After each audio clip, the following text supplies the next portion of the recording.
بسم الله الرحمن الرحيم.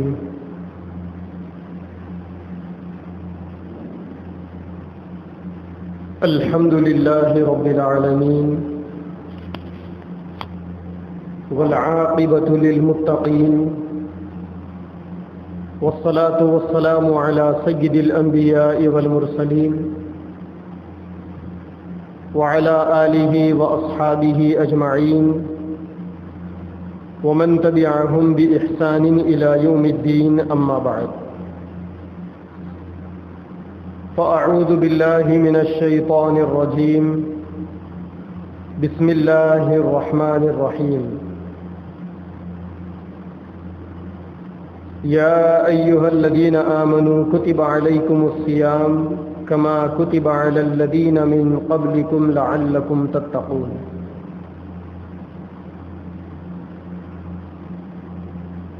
قال النبي صلى الله عليه وسلم: الصوم جنة ما لم تخرقها.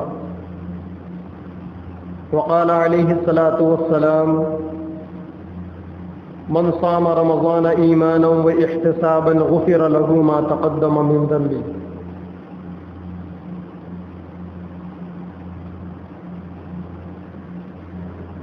کچھ ہی دنوں بعد رمضان کا مبارک مہینہ شروع ہونے والا ہے. رمضان یہ وہ مبارک مہینہ ہے جو اللہ تبارک و تعالیٰ کی رحمتوں کا خزینہ ہے اور اللہ کے بندوں کے لیے جہنم سے خلاصی کا بہترین موقع ہے. رمضان کا مہینہ سارے مہینوں کا سردار ہے اور انسان کے جسم میں جو مقام دل کا ہے، اللہ کے دنوں میں، اللہ کے مہینوں میں وہی مقام رمضان کے مہینے کا ہے. رمضان کا مہینہ یہ دل ہے.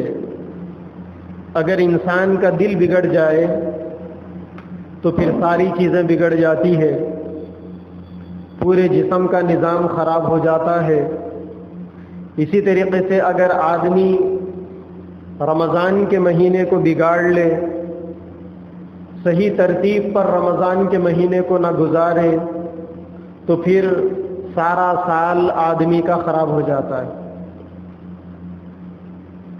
حضرت مجدد الفسانی رحمۃ اللہ علیہ نے رمضان کے مہینے کے سلسلے میں فرمایا کہ جس آدمی کا رمضان منظم گزرتا ہے، روزوں کی پابندی کے ساتھ، گناہوں کے بچنے کے ساتھ، معمولات کے اہتمام کے ساتھ، عبادتوں میں، ذکر و اذکار میں، صدقہ اور خیرات میں جو آدمی رمضان کا مہینہ گزارتا ہے، اس کا سارا سال اچھا گزرتا ہے.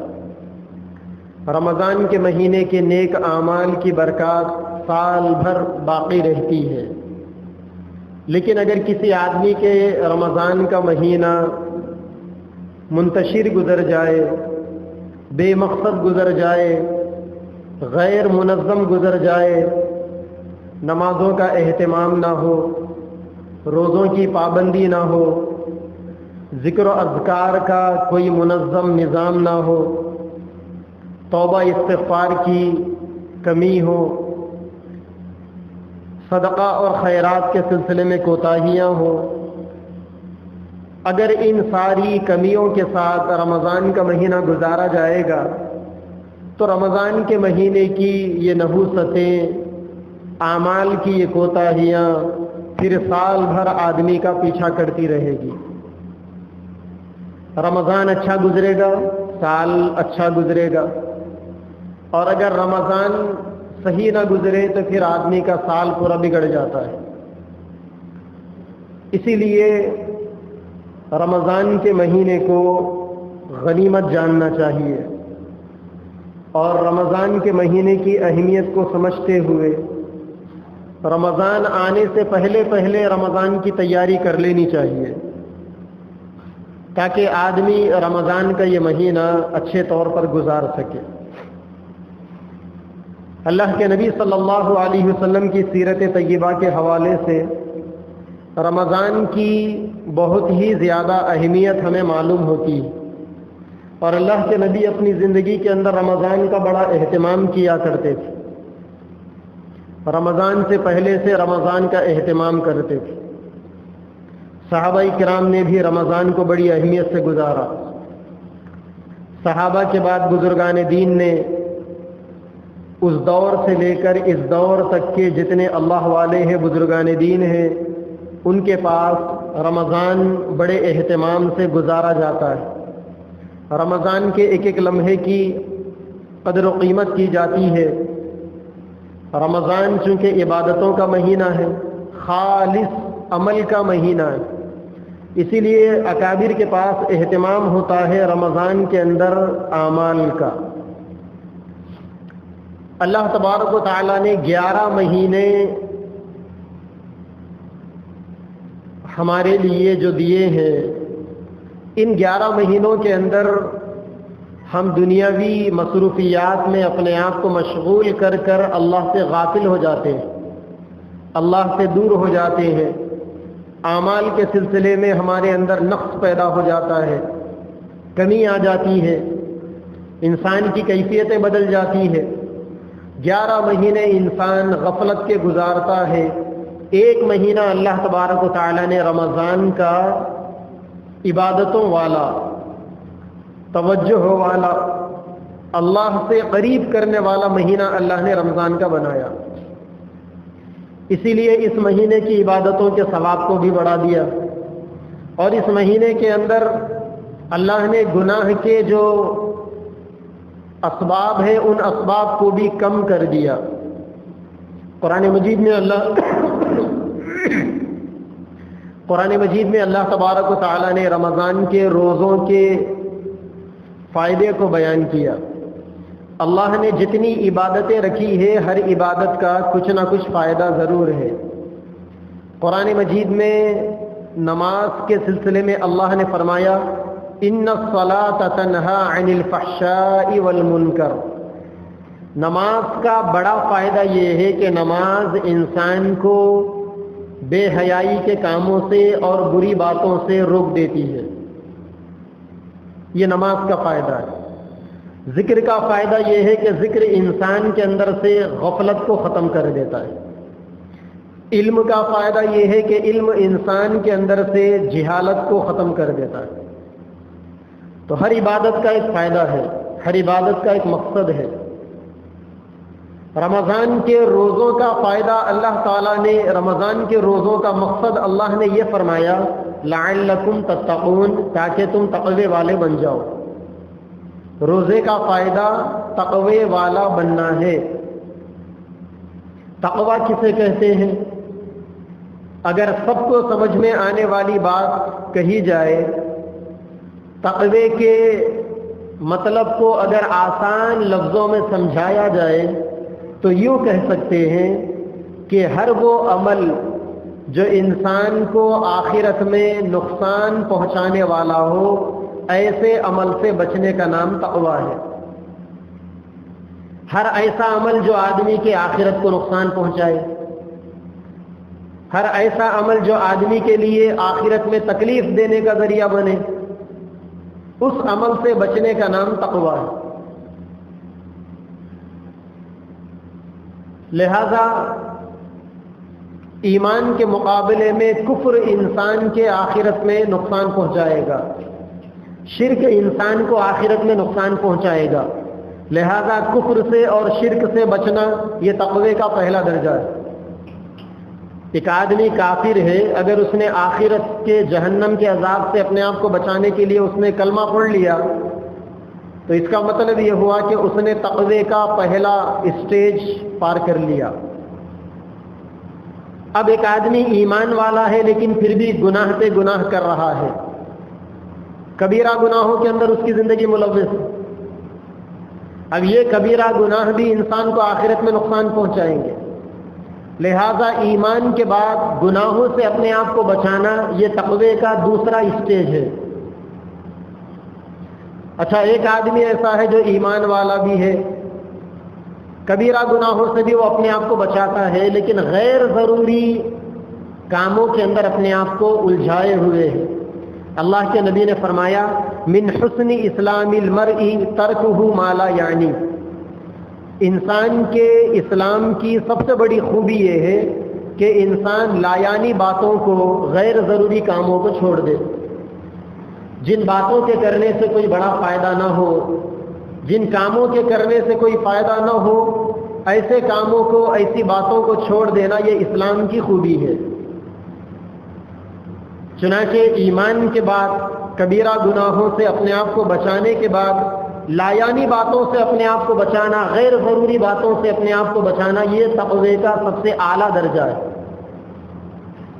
بعض اللہ والے ایسے بھی تھے کہ ان کی زندگیوں کے اندر 20 سال ایسے گزر گئے کہ نام اعمال لکھنے والے فرشتوں کو کسی چھوٹے سے چھوٹے گناہ کے بھی لکھنے کی تکلیف نہیں ہو سکی۔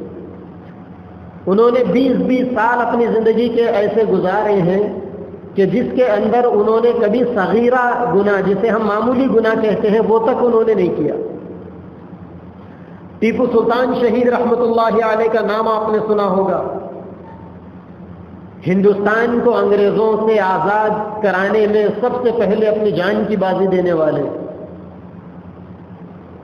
اگر وہ چاہتے تو انگریزوں کے ساتھ میں کمپرومائز کے ساتھ ڈیلنگ کر سکتے تھے، ان کی حکومت بھی بچ جاتی تھی، ان کا خاندان بھی اور وہ بھی اچھے سے مراعات پا سکتے تھے، لیکن انہوں نے انگریزوں سے 4 بڑی بڑی جنگیں لڑی، اور 1799 کے اندر 18ویں صدی کے اختتام پر انہوں نے انگریزوں سے لڑتے لڑتے جام شہادت کا نذرانہ پیش کیا۔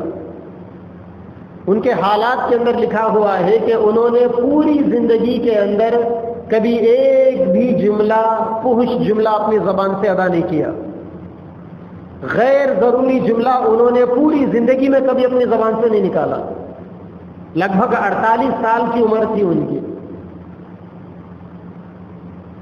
اتنی عمر کے اندر انہوں نے پوری زندگی میں کبھی ایک فضول جملہ بھی نہیں بولا۔ تو یہ تقوی کا سب سے اعلیٰ مرتبہ ہے کہ انسان لایانی باتوں سے، غیر ضروری کاموں سے اپنے آپ کو بچائے۔ انسان 2 چیزوں کی وجہ سے تقوی نہیں پا سکتا۔ 2 چیزیں انسان کے تقوی کے راستے کے اندر رکاوٹ، ایک ہے شیطان اور دوسرا ہے نفس۔ شیطان باہر سے انسان کے ذہن میں، انسان کے دل میں برے خیالات ڈالتا ہے، اور نفس اندر رہ کر پورا سسٹم چلاتا ہے۔ یہ 2 چیزیں ایسی ہے کہ ان 2 چیزوں کی بنیاد پر آدمی متقی نہیں بنتا۔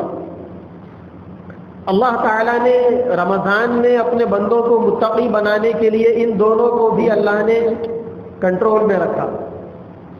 رمضان کی مناسبت سے اللہ نے شیطانوں کو قید کر دیا۔ رمضان میں شیطان قید ہو جاتے ہیں، اور روزے کی وجہ سے، بھوکا رہنے کی وجہ سے انسان کا نفس کمزور پڑ جاتا ہے۔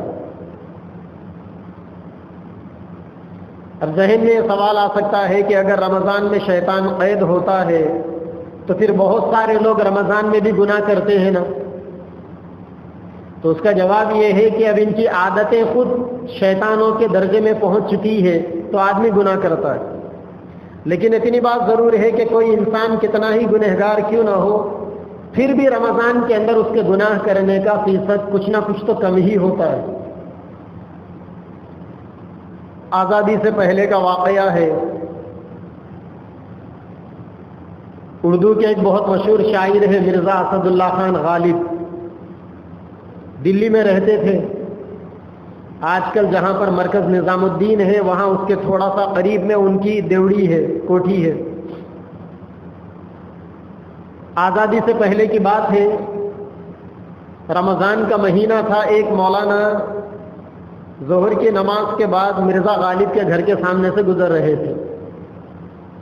تو اندر سے لوگوں کے ہنسی مذاق کی آواز آ رہی تھی. مولانا گئے مرزا غالب کے گھر پہ، دروازہ کھٹکھٹایا، دروازہ کھولا گیا تو اندر شراب کی محفل چل رہی ہے. مولانا نے کہا غالب صاحب سے کہ غالب یہ کیا ہے، رمضان کا مہینہ ہے اور شراب کی محفل چل رہی ہے. ہم نے تو سنا ہے کہ رمضان میں سرکش شیاطین قید کر لیے جاتے ہیں. تو مرزا غالب تھوڑے سے مسخرے بھی تھے، مذاقی بھی تھے. انہوں نے اس سوال کو بھی مذاق میں لیا، لے کر انہوں نے جواب دیا کہ مولانا آپ نے آدھی بات سنی، پوری بات نہیں سنی. آپ نے آدھی بات یہ سنی کہ رمضان میں شیاطین قید کر دیے جاتے ہیں. یہ بات تو بالکل صحیح ہے. پوری بات یہ ہے کہ رمضان میں شیاطین جہاں قید کیے جاتے ہیں وہ غالب کا کمرہ ہے، یعنی پورے شیاطین یہیں پر جمع ہے. اس وجہ سے رمضان میں بھی جام کا دور چل رہا ہے. تو اللہ تبارک و تعالیٰ نے رمضان کے اندر شیاطین کو قید کر دیا تاکہ وہ اللہ کے بندوں کو بھٹکائے نہیں. اور روزے کی وجہ سے اللہ نے نفس کو کنٹرول میں کر دیا. بھوکا رہنے کی وجہ سے انسان کا نفس کنٹرول میں ہوتا ہے تو آدمی بہت سارے بڑے بڑے گناہوں سے اپنے آپ کو بچا سکتا ہے. صحابہ اکرام فرماتے ہیں کہ ہم نے اللہ کے نبی کو رمضان میں 4 چیزوں کا اہتمام کرتے ہوئے دیکھا ہے. اگر کوئی بندہ یہ چاہے کہ میں رمضان کو ویسا ہی گزاروں گا جیسا کہ پیارے نبی صلی اللہ علیہ وسلم گزارتے تھے، تو اللہ کے نبی 4 چیزوں کا اہتمام کرتے تھے. اگر ہم بھی ان 4 چیزوں کا اہتمام کر لیں تو انشاءاللہ ہمارا رمضان بھی اللہ کے نبی کے طریقے پر گزرے گا. پہلی چیز، اللہ کے نبی رمضان کے مہینے میں عبادت زیادہ کرتے تھے. عام دنوں میں بھی آپ کی عبادتیں زیادہ ہوتی تھی لیکن رمضان میں بہت زیادہ ہوتی تھی. حضرت عائشہ رضی اللہ تعالی عنہ فرماتی ہے کہ جب رمضان کا مہینہ آتا تو اللہ کے نبی اپنا تہبند کس لیتے، یعنی آپ عبادتوں کے لیے اپنے آپ کو بالکل حشاش بشاش تیار رکھتے. چونکہ یہ مہینہ صرف عبادتوں کا مہینہ ہے، اسی لیے اس مہینے کی اہمیت کو اللہ کے نبی سے زیادہ کون جان سکتا تھا. اور امت کے لیے آئیڈیل اور نمونے کے طور پر اللہ کے نبی سے بڑی ذات اور کون سی ذات ہو سکتی تھی. آپ نے رمضان کے مہینے کے اندر عبادتوں کا اہتمام کر کر قیامت تک آنے والے اپنی امتیوں کو یہ پیغام دیا کہ رمضان کے اندر عبادتیں کیسی کی جانی چاہیے. دوسری چیز، اللہ کے نبی رمضان کے مہینے کے اندر خرچ زیادہ کرتے تھے. غریبوں کے اوپر، محتاجوں کے اوپر اللہ کے راستے میں خرچ زیادہ کرتے تھے. یہ تو آپ کی عادت تھی کہ آپ سال بھر خیرات کرتے رہتے تھے، صدقہ کرتے رہتے تھے. ایک دفعہ ایک بچہ آیا آپ کے پاس، آ کر پوچھنے لگا یا رسول اللہ میری ماں نے مجھے آپ کے پاس بھیجا ہے، آپ کچھ ہمیں دے دیں. اللہ کے نبی نے کہا کہ بیٹا ابھی میرے پاس دینے کے لیے کچھ نہیں. اور آپ کی عادت بھی تھی کہ کبھی آپ نے کسی کو دینے سے منع نہیں کیا. اگر کوئی آپ کے پاس آتا مانگنے کے لیے تو آپ جو ہوتا وہ دے دیتے، اور اگر آپ کے پاس نہیں ہوتا تو آپ لوگوں سے قرض لے کے خیرات کرتے. لیکن اگر اس موقع پر کوئی قرض دینے والا بھی نہیں ہوتا تو آپ خاموش بیٹھ جاتے. مانگنے والے کو جھڑکتے نہیں تھے، آپ بھگاتے نہیں تھے اپنے پاس. یہ آپ کے اونچے اخلاق کریمانہ کی ایک اعلیٰ مثال تھی. اور جب کبھی آپ کے پاس ہوتا تو اتنا دیتے کہ سامنے والا دنگ رہ جاتا کہ یہ اتنا زیادہ. ایک صاحب آئے مانگنے کے لیے، اللہ کے نبی نے ان کو اتنے جانور صدقے میں دے دیے کہ پہاڑ، 2 طرف پہاڑ تھے، درمیان میں بہت سا علاقہ، بڑا لمبا چوڑا علاقہ، جانور اس علاقے میں چر رہے تھے. وہ مانگنے کے لیے آئے تو اللہ کے نبی نے کہا کہ وہ جو 2 پہاڑوں کے بیچ میں جتنے جانور چر رہے ہیں وہ سب تمہارے، جاؤ. پھر وہ گئے، جا کر انہوں نے اپنے قبیلے میں اعلان کیا کہ اے لوگوں دیکھو محمد کتنے بڑے دریا دل ہے، کتنے ہمدرد اور خیرخواہ ہے، کتنی بڑی سخاوتیں کرتے ہیں، چلو چلو چلو ان کے اخلاق سے محروم نہ ہونا۔ سارا کا سارا قبیلہ ان کے پیچھے آ کر مسلمان بن گیا۔ یہ جو لوگ کہتے ہیں نا کہ اسلام تلوار کی زور سے پھیلا، تو اسلام لوہے کی تلوار کی زور سے نہیں پھیلا، اسلام اللہ کے نبی کے اخلاق کی تلوار کے زور سے پھیلا۔ تو معصوم بچہ آیا، کہنے لگا یا رسول اللہ میری ماں نے مجھے آپ کے پاس بھیجا ہے، آپ کچھ دے دیں۔ آپ نے کہا کہ بیٹا دینے کے لیے کچھ نہیں، چلے گیا بچہ۔ پھر تھوڑی دیر کے بعد آیا، آ کے کہنے لگا یا رسول اللہ میری ماں نے کہا ہے کہ آپ کے جسم کے اوپر جو چادر ہے نا وہی دے دیں ہمیں، ہم اسی کو بیچ کر اپنا گزر بسر کر لیں گے۔ تو اس زمانے کا لباس وہی ہوتا تھا جو آج احرام کی حالت میں لباس ہوتا ہے۔ احرام میں دو چادریں، ایک لنگی کے طور پر اور دوسرا آدمی اوپر ڈال لیتا ہے۔ تو زیادہ تر تو لباس اس زمانے کا ایسا ہی تھا، یا نیچے لنگی ہوتی تھی اور اوپر کی چادر کو بٹنز لگا کے، یا پھر بٹن بھی کہاں اس زمانے میں، صحابہ کرام کے کپڑوں کے بارے میں لکھا ہوا ہے کہ نیچے کی چادر سے لنگی بن لیتے اور اوپر کی چادر ڈال کر وہ جو کھجور کے درخت ہوتے ہیں نا اس کے جو پھڑے ہیں، ان پھڑوں کے کناروں پر جو کانٹے ہوتے ہیں ان کانٹوں کو توڑ کر لگا لیتے تھے بٹن کے طور پر، جیسا آج کل پن وغیرہ لگا لیا جاتا ہے۔ تو اللہ کے نبی بھی ایسا ہی پہنے ہوئے تھے۔ جب اس بچے نے آپ کے جسم کی چادر پوچھی تو آپ نے اٹھا کے دے دیا۔ اب اللہ کے نبی صلی اللہ علیہ وسلم دونوں جہانوں کے آقا کے جسم کے اوپر ایک ہی چادر ہے جو آپ کی ناف سے لے کر گھٹنوں تک، گھٹنوں کے نیچے تک۔ مرد کا جتنا سطر چھپانا ضروری ہے اتنا سطر آپ کا چھپا ہوا ہے۔ اللہ نے قرآن مجید کی آیت نازل کی فوری، جبریل امین آئے اللہ کا پیغام لے کر اس سخاوت کے اوپر، لا تجعل يدك مغلولة الى عنقك، اے محمد صلی اللہ علیہ وسلم اتنے کنجوس بھی مت بنو، اتنے بخیل بھی مت بنو کہ اپنے ہاتھوں کو گردن میں لٹکائے رکھو، یعنی کوئی مانگنے کے لیے آئے تو ہاتھ وہاں سے ہٹتا ہی نہیں۔ ولا تبسطها كل البسط، اور نہ ہی اتنا زیادہ خیرات کرو کہ جسم کے کپڑے بھی نکال کر صدقہ کر دو۔ اللہ تعالیٰ نے لمٹ بتائی صدقہ کرنے کی، خیرات کرنے کی، دوسروں کی مدد کرنے کی۔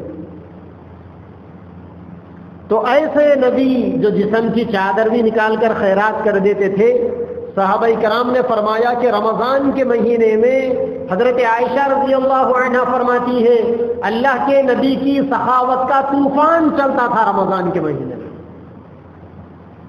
طوفان ہر چیز کو اڑا کر لے کر چلے جاتا ہے۔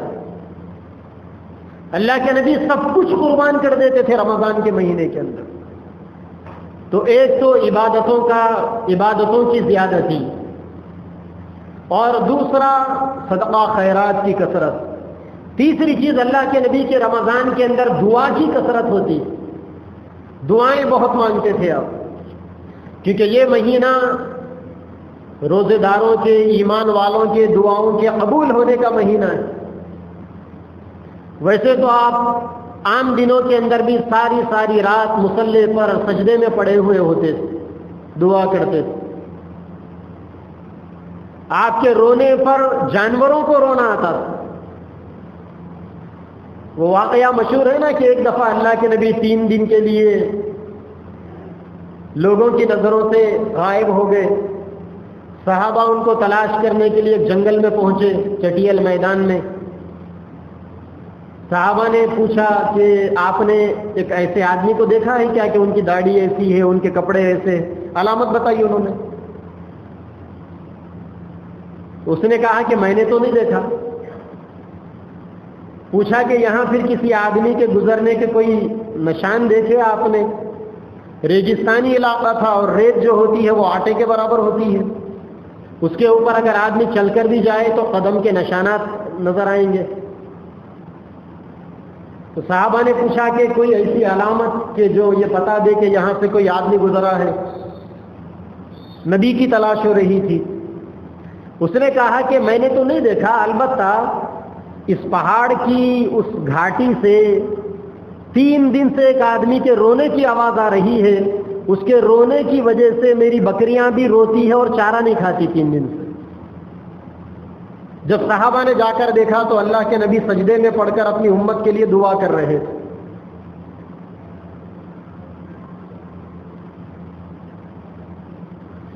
اللہم صلی علی سیدنا محمد وعلی آل سیدنا محمد مبارک وسلم۔ تو یہ عام دنوں کے اندر اللہ کے نبی صلی اللہ علیہ وسلم کی دعاؤں کا حال تھا۔ حضرت عائشہ فرماتی ہے کہ رمضان کے اندر دعاؤں کی کثرت ہوتی تھی آپ کی۔ تو یہ نبی پاک صلی اللہ علیہ وسلم کی زندگی کا رمضان ہوتا تھا۔ اسی لیے ہم گنہگاروں کو بھی رمضان کے اندر اپنے نبی کی اتباع میں عبادتیں کثرت سے کرنی چاہیے، زیادہ سے زیادہ عبادت۔ اس کے لیے آسان طریقہ یہ ہے کہ ایک چارٹ تیار کر لیں، دکان سے ایک کاپی خرید کر لا لیں، روزانہ کے حساب سے کیلنڈر بنا لیں۔ پہلے روزے کا ایک پیج، دوسرے روزے کا ایک پیج، تیسرے روزے کا ایک پیج، ہر پیج کے اوپر نمبر 1 نماز چارٹ، 5 نمازوں کا نام لکھ دیں، فجر، ظہر، عصر، مغرب، عشاء، اور ساتھ میں اور 4 نمازوں کا نام لکھ دیں، تہجد، اشراق، چاشت، اوابین، کل ملا کے 9 نمازیں، فجر کے 4 رکعت، ظہر کے 12 رکعت، عصر کے 8 رکعت، مغرب کے 7 رکعت، عشاء کے 17 رکعت، 20 رکعت تراویح کے، کل 10 نمازیں ہو جائے گی، فجر، ظہر، عصر، مغرب، عشاء، تراویح، پھر تہجد، اشراق، چاشت، اوابین۔ روزانہ ڈیٹ وائز مینٹین کریں کہ آج فجر میں میں نے 4 رکعت پڑھے یا نہیں پڑھے، اشراق کی 4 رکعت میری ہوئی نہیں ہوئی، ظہر کے میں نے 12 رکعت پڑھے نہیں پڑھے، جتنے رکعت پڑھے ہیں پہلے تو اہتمام ہو پوری نماز پڑھنے کا، اور اس کے اوپر باضابطہ لکھ لیا جائے۔ تھوڑی سی محنت لگے گی لیکن اس محنت کا بڑا فائدہ ہوگا۔ اس کا فائدہ یہ ہوگا کہ انسان رمضان کے 1 مہینے کی ان عبادتوں کی برکت سے سال بھر ان نمازوں کی پابندی کر سکے گا۔ ظہر کے 12 رکعت، عصر کے 8 رکعت، مغرب کے 7 رکعت، اور مغرب کی نماز کے بعد اوابین کی 6 رکعتیں پڑھ لے، عشاء میں پورے 17 رکعت پڑھے، تراویح کی نماز بڑے اہتمام کے ساتھ۔ اگر ہم میں سے کوئی آدمی ان 10 نمازوں کی پابندی کا اگر اہتمام کر لیں، ساتھ میں سحر میں اٹھیں گے تو 2 4 8 10 رکعت تہجد کے، فجر کی نماز کے آدھے گھنٹے پون گھنٹے کے بعد 4 رکعت اشراق کے، پھر اس کے 1 2 گھنٹے کے بعد 12 رکعت یا 2 رکعت بھی، جو بھی سہولت ہے چاشت کے۔ پہلا کام نماز چارٹ، دوسرا کام تلاوت قرآن مجید کا چارٹ۔ روزانہ مینٹین کرے کہ میں روزانہ قرآن کتنا پڑھتا ہوں، 1 صفحہ روزانہ کم سے کم، اور اگر قرآن پڑھنے آتا ہے تو کم سے کم روزانہ پاؤ پارا، اور زیادہ پڑھ لیں آدھا پارا۔ اگر روزانہ آدھا پارا پڑھیں گے تو مہینے میں 15 پارے ختم ہو جائیں گے۔ روز اگر 1 پارا پڑھیں گے تو مہینے میں 1 قرآن ختم ہوگا۔ روز 2 پارے پڑھیں گے، مہینے میں 2 قرآن۔ پابند بنا لیں کہ روزانہ 5 پارے پڑھیں گے، مہینے میں 5 قرآن ختم ہو جائیں گے۔ لکھ لیں روزانہ میں نے کتنی تلاوت کی۔ اللہ والے جو ہوتے تھے روزانہ 1 قرآن مجید دن میں اور 1 قرآن مجید رات میں پڑھتے تھے۔ رمضان میں ان کی صرف ایک ہی ڈیوٹی ہوتی تھی، عبادتیں کرو، قرآن پڑھو بس۔ تیسرا کام جو مسنون اعمال ہے، صبح نیند سے بیدار ہونے سے لے کر رات میں سونے تک، نیند سے بیدار ہونے کی سنتیں، کھانے کی سنتیں، سونے کی سنتیں، بازار میں جانے کی سنتیں، مسجد کو آنے کی سنتیں، بیت الخلاء میں جانے کی سنتیں، بیت الخلاء سے باہر نکلنے کی سنتیں، لوگوں سے ملاقات کی سنتیں، اور اس کی مسنون دعائیں، باضابطہ اس کا ایک چارٹ تیار کر کے روزانہ اپنی نگرانی کرتا رہے کہ ان سنتوں کے اوپر عمل ہو رہا ہے یا نہیں ہو رہا ہے۔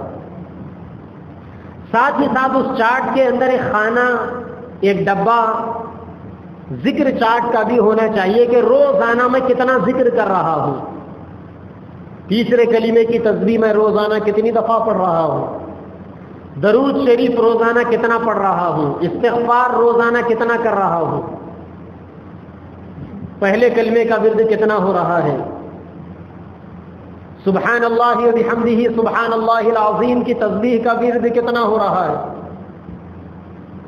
یا واسع الفضل اغفر لی افطار کے وقت پڑھنے کی خاص دعا ہے، اس دعا کے سلسلے میں مجھ سے کتنا ورد ہو رہا ہے، ذکر چارٹ بنائیں۔ اور آخری چیز دعا کا بھی چارٹ بنائیں کہ روزانہ کتنی دیر میں دعا کر رہا ہوں۔ اگر ہر نماز کے بعد 5 منٹ دعا ہم کر لیں اور تہجد میں 5 منٹ دعا، تو کم سے کم رمضان کا ہر دن آدھا گھنٹہ دعا کی عبادت میں گزرے گا۔ اور اللہ کے نبی نے فرمایا الدعاء مخ العبادہ، دعا عبادت کا مغز ہے۔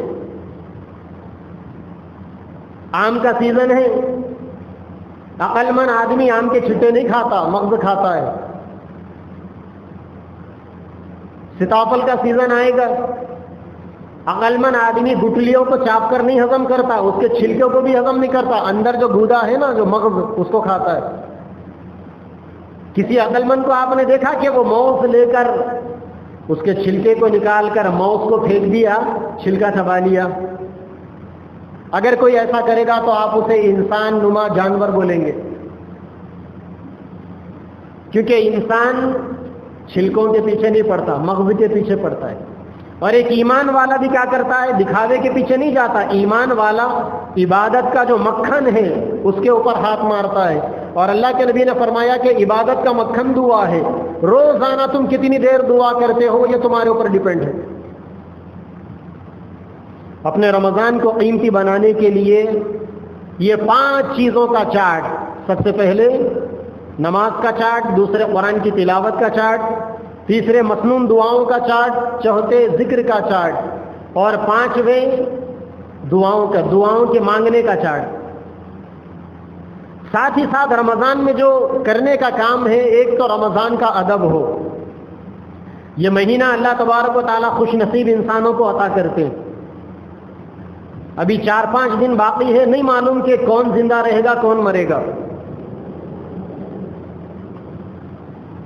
3 سال 4 سال پہلے ہمارے علاقے کے ایک بہت بڑے عالم دین کا انتقال ہوا، بڑے اللہ والے تھے۔ عجیب بات ہے، سارا سال انہوں نے گزار لیا، کل چاند رات ہے، آج رات ان کا انتقال ہوا۔ ظہر کے وقت ان کی نماز جنازہ پڑھی گئی، اس کے چند گھنٹوں کے بعد رمضان کا چاند نظر آیا، رمضان کا مبارک مہینہ شروع ہو گیا۔ کیا معلوم کہ انسان رمضان جیسے مبارک مہینے سے محروم ہو جائے۔ جب اللہ نے توفیق سے دیا ہے تو اس کی قدر کرنی چاہیے۔ انسانوں کو فری میں جو چیزیں مل جاتی نا تو آدمی اس کی قدر نہیں کرتا، انسان کی فطرت ہے۔ الانسان حریص فیما منع، انسان اسی چیز کی طرف اپنے آپ کو کھپاتا ہے جس سے اس کو روکا جاتا ہے۔ بار بار بولا جاتا ہے کہ رمضان کی ناقدری مت کرو، رمضان میں گناہ مت کرو، رمضان میں عبادتوں میں کوتاہی مت کرو، پھر بھی آدمی وہی کرتا ہے۔ سب سے پہلا کام رمضان کا احترام ہو، ادب ہو رمضان کا، اس کی قدردانی ہو کہ اللہ آپ نے بڑی توفیق سے، اپنے بڑے کرم سے آپ نے مجھے رمضان کا مہینہ عطا کیا۔ دوسرا کام رمضان کے روزے پابندی سے رہے، چاہے کچھ ہو جائے، کیونکہ اللہ تعالیٰ نے ان چند گھنٹوں کی بھوک کے بدلے میں بڑے بڑے انعامات رکھے۔ روزے کے 10 فائدے میں نے لکھے ہیں۔ روزے کا سب سے بڑا فائدہ انسان کے دل میں اللہ تعالیٰ کا ڈر اور خوف پیدا ہوتا ہے، پھر آدمی کو گناہوں سے بچنا آسان ہوتا ہے۔ روزے کی وجہ سے انسان کے اندر عاجزی اور انکساری پیدا ہوتی ہے۔ روزے کی وجہ سے آدمی کے اندر بصیرت پیدا ہوتی ہے، آدمی کی عقل کام کرنے لگتی ہے، چیزوں کی حقیقتوں کو آدمی سمجھ سکتا ہے، اور روزے کی حالت کے اندر انسان کے اندر سے حیوانیت ختم ہوتی ہے۔ برے اخلاق، گھٹیا اخلاق انسان کے اندر سے روزے کی برکت سے ختم ہوتے ہیں. روزہ رہنے والا آدمی شکر گزار بنتا ہے، مصیبتوں کے اوپر صبر کرنے والا بنتا ہے. روزے کی حالت میں انسان کے اندر ہمدردی پیدا ہوتی ہے. جب آدمی 1 مہینہ بھوکا رہتا ہے تو سال بھر بھوکے بندوں کا اس کے دل کے اندر درد پیدا ہوتا ہے. آپ نے لاک ڈاؤن کے اندر دیکھا ہوگا سب سے زیادہ ریلیف کا کام سب نے کیا، اس دیش کے ہر مذہب کے ہر انسان نے کیا، ہر آدمی نے کیا، لیکن سب سے زیادہ ریلیف کا کام مسلمانوں نے کیا. کیونکہ مسلمان جانتا ہے بھوک کی قیمت کو، پیاس کی قیمت کو. روزے میں ہمیں پتہ چلتا ہے کہ پیاسے آدمی کو پانی کی کتنی قیمت ہوتی ہے. روزے میں ہمیں معلوم ہوتا ہے کہ بھوک کے اندر آدمی کے اوپر کیا گزرتی ہے. اسی لیے ہمارے نبی نے فرمایا جس نے پیاسے کو پانی پلایا، جس نے بھوکے کو کھانا کھلایا، مردے کو زندہ کرنے کے برابر ثواب ملے گا اسے. اور ظاہر بات ہے کہ کوئی آدمی مردے کو زندہ نہیں کر سکتا، وہ تو اللہ کی بات ہے. تو آپ مردے کو زندہ نہیں کر سکتے، تو پھر اس سے بڑھ کر بھی آپ کو ثواب ملے گا پیاسوں کو پانی پلانے پر، بھوکوں کو کھانا کھلانے پر.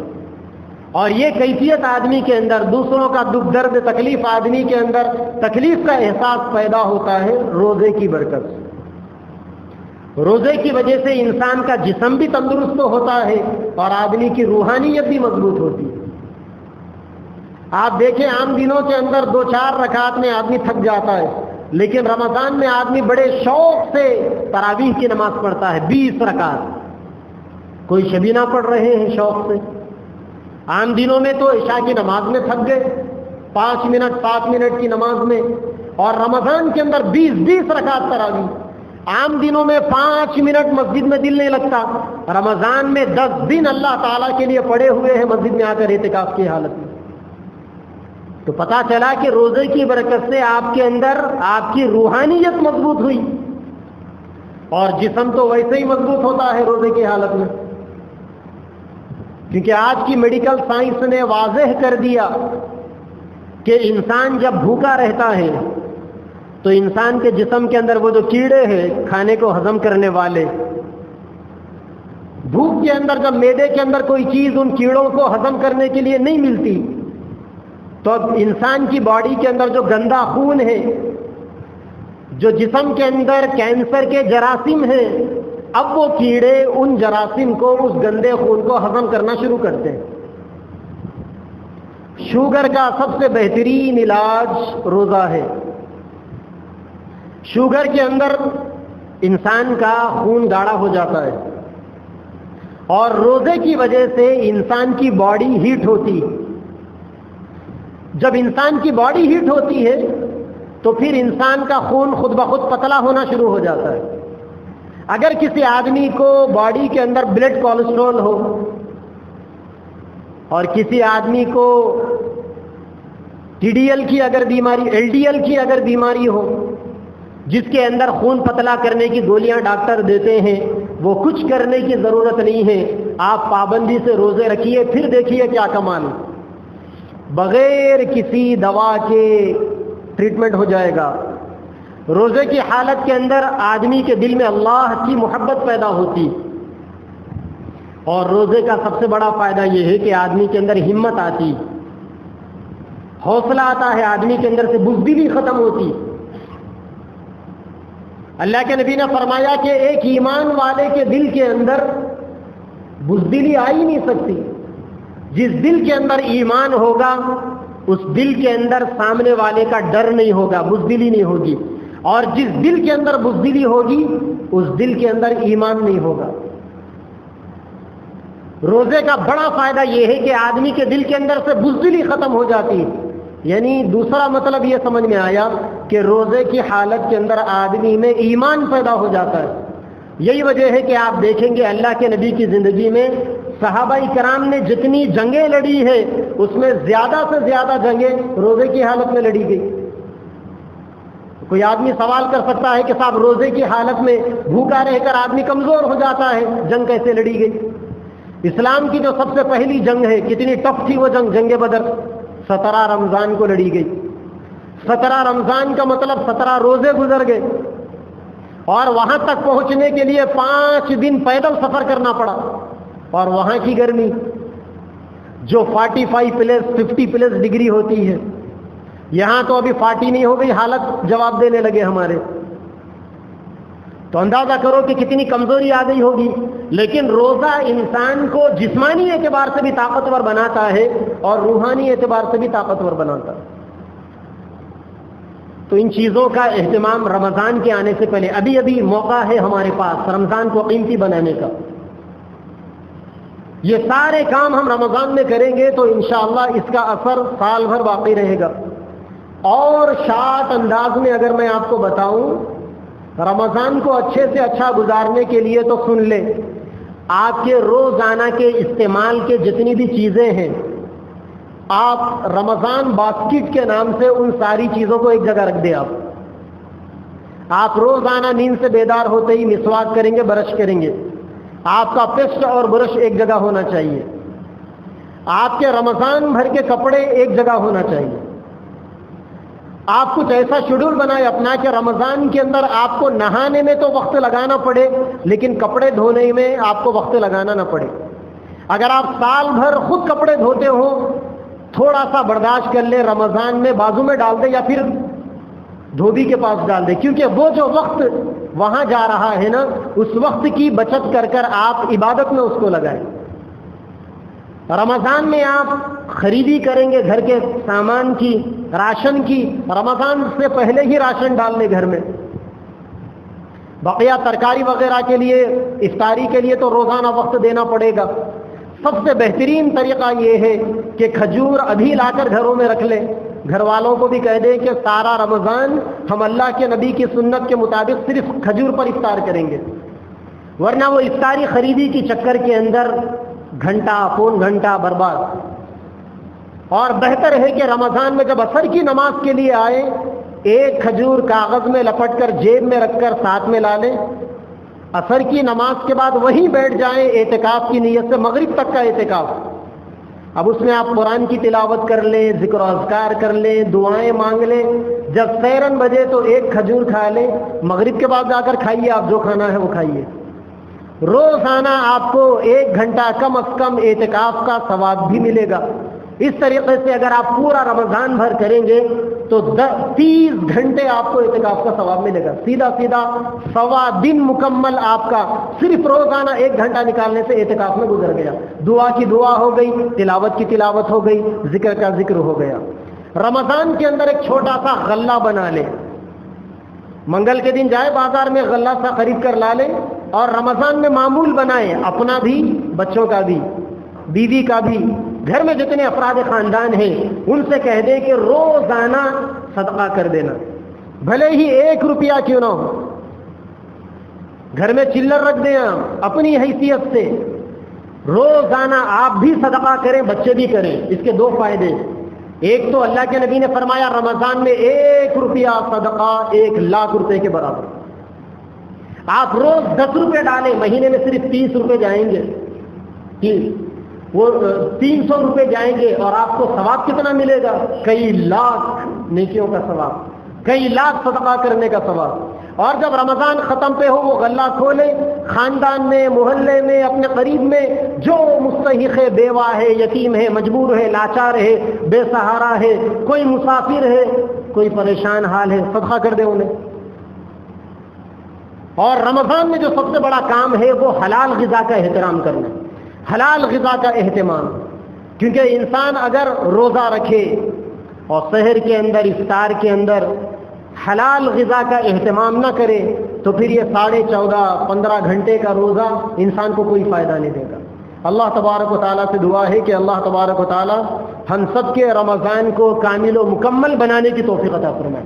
یہ چھوٹا سا ورک ہے، اگر اس ورک کے اوپر ابھی سے اگر ہم کام کریں گے، شاپنگ بھی اگر ابھی کر لیں گے، اور رمضان کی پوری تیاری اگر ابھی سے ہم کر لیں گے تو انشاءاللہ زندگی میں اب تک 20 رمضان آئے چلے گئے، رنگ نہیں چڑھا تھا، روزوں سے تقویٰ نہیں آیا تھا، عبادتوں سے دلچسپی پیدا نہیں ہوئی تھی، اللہ تبارک و تعالیٰ سے تعلق قائم نہیں ہوا تھا، اگر یہ کام کریں گے تو انشاءاللہ اللہ تبارک و تعالیٰ سے تعلق بھی قائم ہوگا۔ آخر میں چند باتیں ہمارے ضلع جگتیال کی مناسبت سے اور